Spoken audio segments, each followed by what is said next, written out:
ఎట్టకేలకు ఒక క్లారిటీ వచ్చింది. 2 రోజులుగా జరుగుతున్నటువంటి చర్చకి ఫుల్ స్టాప్ పడింది. ఆ లేఖ కవితనే రాసిందా అన్నదానికి సమాధానం దొరికింది. మరి ఆ లేఖ ఎవరు బయట పెట్టారు? కేసీఆర్ చుట్టూ ఉన్న కోవట్టులు దెయ్యాలు ఎవరు? కవిత మాటల వెనుక ఆంతర్యం ఏంటి? తెలుసుకోవాలంటే వాట్స్ ది స్టోరీ.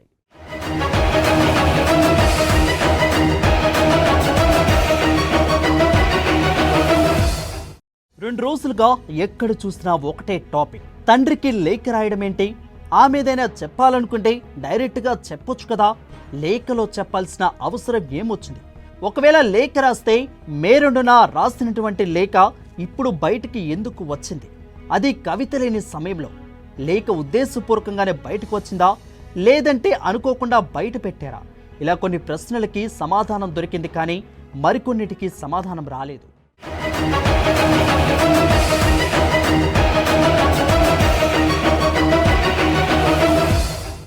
లేఖ బయటకు వచ్చినప్పటి నుండి ఏ ఒక్క బీఆర్ఎస్ నేత కూడా లేఖపై స్పందించలేదు. స్పందించాల్సిన అవసరం లేదు అనుకున్నారా? లేకుంటే కవితనే సమాధానం చెప్తారు, మనకు ఎందుకులేని వెయిట్ చేశారా? ఎట్టకెలెక్కే కవిత శుక్రవారం రాత్రి హైదరాబాద్కు చేరుకుంది. ఎయిర్పోర్ట్ చేరుకుని ఫార్మాలిటీస్ కంప్లీట్ చేసుకున్నాక రావాల్సిన టైం కంటే 40 నిమిషాలు బయటికి ఆలస్యంగా వచ్చింది. ఆ 40 నిమిషాలు కవిత లోపల ఏం చేశారు? బయటికి వెళ్తే ఏం మాట్లాడాలి అన్న దానిపై స్పష్టత తీసుకున్నారా? ఇక్కడ జరుగుతున్నటువంటి లేఖ ప్రచారం గురించి స్పష్టత ఇస్తుందని ఆమె పిఆర్ ముందుగానే మీడియాకు సమాధానమిచ్చారు. అంటే కవితకు ముందుగానే ఈ విషయం తెలుసు. దీనితో శంషాబాద్ ఎయిర్పోర్ట్లోని కవిత క్లారిటీ ఇవ్వాలనుకుని మీడియాతో మాట్లాడింది.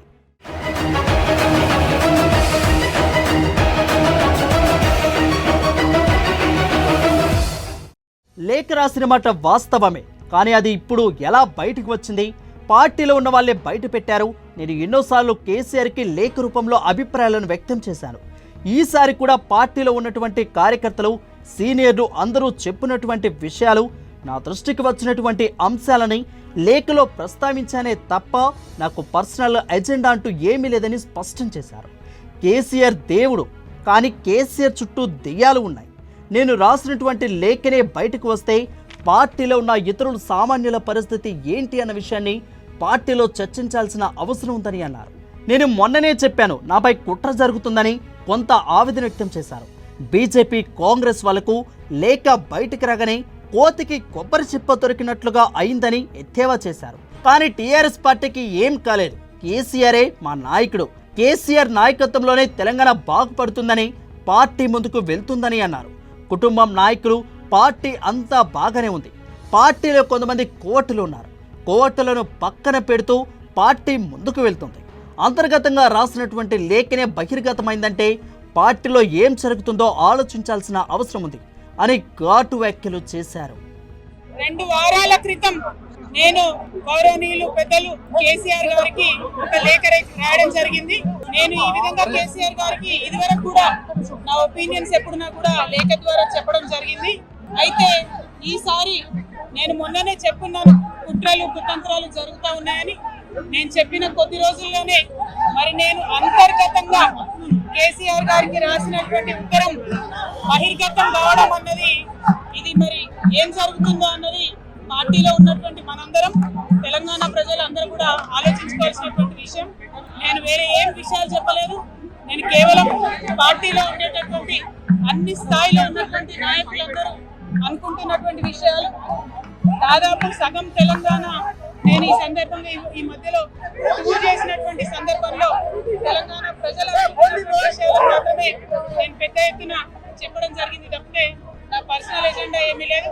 నాకు వ్యక్తిగతంగా ఎవరి మీద ద్వేషం లేదు, ఎవరి మీద ప్రేమ లేదు. కానీ నేను రాసినటువంటి లేఖ చాలా అంతర్గతంగా పార్టీలో నాయకుడికి రాసినటువంటిది.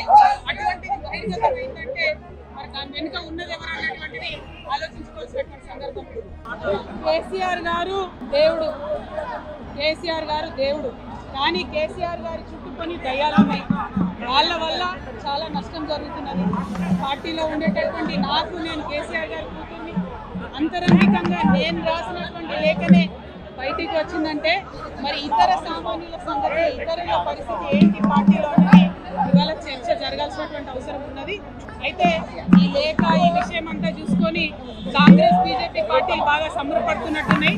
కోతి కొబ్బరికాయ దొరికినట్టుగా ఏదో బీఆర్ఎస్ పార్టీ ఆగమైంది, కేసీఆర్ గారికి అంత సీన్ లేదు, మా నాయకుడు కేసీఆర్ గారే, కేసీఆర్ గారి నాయకత్వంలోనే తెలంగాణ బాగుపడుతుంది, ముందుకు పోతుంది, ఎటువంటి అనుమానం లేదు.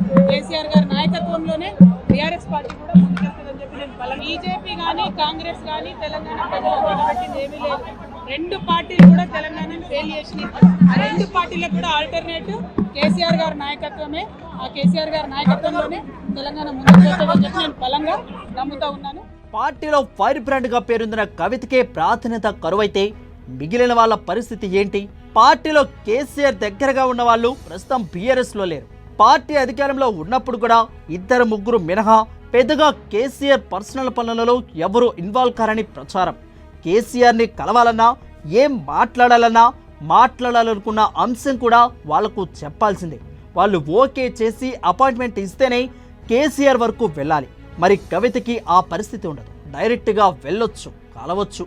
అలాంటి కవిత కేసీఆర్కి కలవకుండా గ్యాప్ పెరిగేలా చేసే కోవట్టురు ఎవరు అనేది పార్టీ వర్గంలో జోరుగా చర్చ జరుగుతుంది.